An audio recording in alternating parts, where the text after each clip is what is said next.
WWE NXT Battleground. I know that AEW's Double or Nothing is taking place the very same night. As a matter of fact, I believe this is actually taking place at the same time at 8 o'clock for NXT. But this is still going to be a really, really good show regardless. Like, NXT pay-per-views, I've said it before, I'll say it again. They're all hits, no misses, just swish shoots in the basketball gold. Like, this is gonna be a really, really, really good show.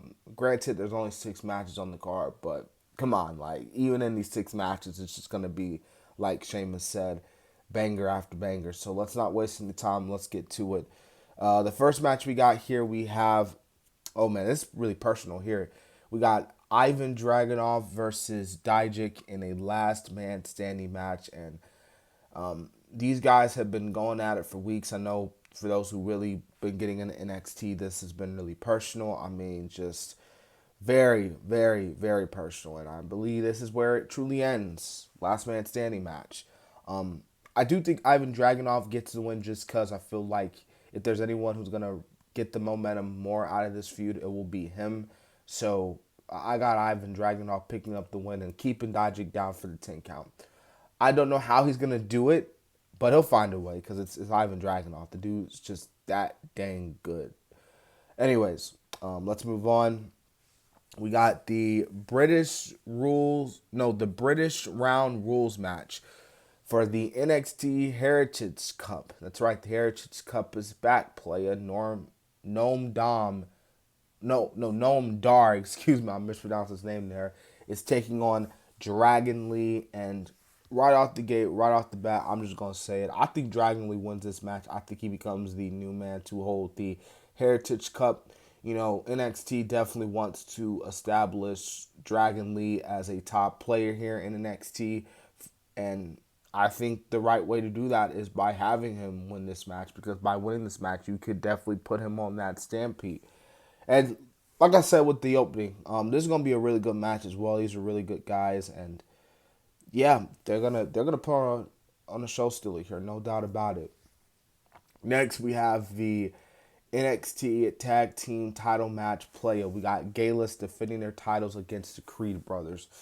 I don't know how I feel about this, but I'm just gonna go ahead and say it. I do think some way or another, I think the Creed brothers just wins as champions here. Like I don't see Gallus holding the titles for many, many, many, many months. I just don't see it. I feel like, you know what? Let's give it back to the Creed brothers. And the Creed brothers are still one of the most like known tag teams in NXT.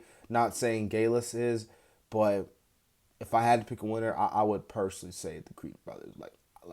Because I know for me personally, if we're talking like really, really personal, I'm not that biggest fan of Gallus, if I'm being honest with you. Like they haven't really done anything for me to be like, oh my god, like these guys are awesome. You know what I'm saying? The Creed brothers. Now I like the Creed brothers. I like the Creed brothers. So I'm gonna go ahead and say that they win here and become the new tag team champions. So that, oh man, and you want to talk about show steal and banger? This one is definitely the definition of that. Wesley versus Tyler Bate versus Joey Gacy, triple threat match for the NXT North American Championship. Wesley is probably, when it's all said and done, this dude is easily one of the best NXT North American champions ever. And I'm not just saying that because he's a champion right now. Like if you've been watching Wesley's reign, like it's legitimate. This dude is on fire. This match about to be freaking fire. And I do think there is gonna be a new champion. I know some people are gonna probably be like, "What? You're going with this guy?" I think Joey Gacy wins. I'm just gonna say I feel like this could be the type of match where they pull out the shocker, where they have the one guy where you just did not expect him to win the match, and I think Joey Gacy is that guy. So I do think he's gonna be that guy to win the title, and it's gonna be unexpected. Like Tyler Bate winning it wouldn't be bad, but Joey Gacy would definitely be like, what? Because when was like it's been quite a while, I think, since a bad guys won the NXT North American Championship. So that too. But I think Joey Gacy wins. All right, so we had the vacant NXT Women's Championship tournament final. We all know how this happened. Indy Hartwell injured, also going to Raw, so she had to vacate her title. They had this tournament, and as of last time on NXT, Tiffany Stratton defeated Roxanne Perez, and Lyra Valkyrie. If I mispronounce her name, I apologize. She actually defeated Cora Jade, which I was kind of surprised. I thought Cora Jade was gonna win there, but they probably was like, dude, like we're not doing two heels in the tournament finals for the vacant NXT Women's Championship. But these two women are gonna go at it, and I'm gonna go already say it. Tiffany Stratton's winning. Like there's no doubt about it. Like you can't do this match and not have Tiffany win. Like Tiffany is easily one of the best competitors in NXT in the women's division, and definitely one of those women who should be holding and should be carrying the NXT Women's Championship. And another thing, I do think that this whole, like, because we saw it last night on NXT, Roxanne got attacked by this mask hoodie woman feature. You know, the same woman who's been attacking people in the parking lot, like Nikia Lyons, for example. Honestly, because I'm seeing a lot of people been saying, "Oh, dude, it's Blair Davenport. It's Blair Davenport," and it could be. It could be Blair Davenport. So we'll just have to see. And she could play a role in this match and might even have Tiffany Stratton win the match.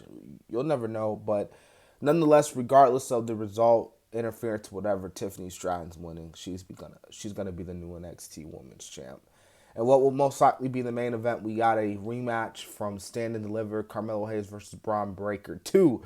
But roles reversed here because Carmelo Hayes is the good guy now. Bron Breakker is the heel. And I gotta say, man, Bron Breakker has just been killing it as a heel, dude. Like, I honestly like him better as a heel as a babyface, because you could argue the fact that when he was babyface, it felt a little forced, but man, bro, when he got heel, he just went off, man. Like I remember one time he was just going off on that crowd, and the crowd was just booing him, and it was just so hilarious. And Braun has that he has that badass feel to him. Like it's like, okay, you could take him more as a heel than a good guy, because now he's a heel. He can really just go out and just start spearing dudes, and that's what he's been doing for weeks now, just coming out of nowhere and spearing guys like Carmelo Hayes, which has been incredible.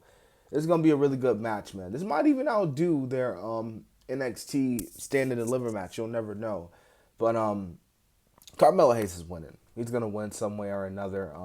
I think Braun might try to cheat, but it's not gonna help him in the end. I do think Carmelo Hayes retains the championship, and who knows? I don't want to say that this could be Braun's final NXT match. I don't want to say that. I don't, because I said that Stand and Deliver, and clearly it wasn't. So we'll see what happens, you know. But yeah, this should be a really good main event here.